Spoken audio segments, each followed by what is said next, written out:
Қазақтың мақал мәтелі, казахские пословицы и поговорки. 5-ші басылым, 5-й выпуск. Білім, ілім, знание, учение. Өнер ағып жатқан бұлақ, ілім жанып тұрған шырақ. Искусство текучий ручей, учение лучи зажженных свечей. Надан менен дос болғанша, кітаппен дос бол. Чем с неучим водиться, лучше с книгой подружиться. Көп оқыған білмейді, көп тоқыған біледі. Знает не тот, кто много читает, а тот, кто в чтении вникает. Білегіңе сенбе, біліміңе сен.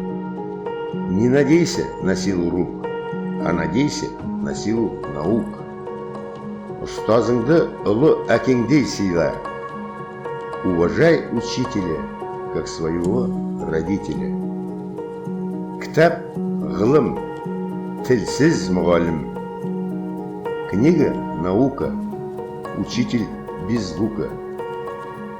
Әліппенің ар жағы, білім бағы. Знание заря, с букваря. Алтын алма, білім ал. Запасайся не златом, а знаниями. Ақылдың сөзі қысқа, айта қалса нұсқа.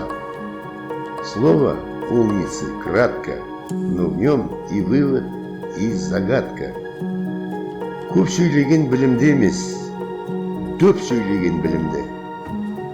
Не тот учен, кто говорлив, а кто в речениях калиф.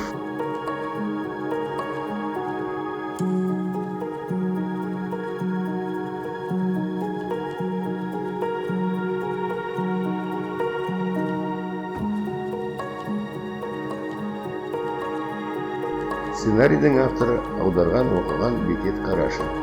Автор сценария, переводчик и чтец Бекет Қарашин.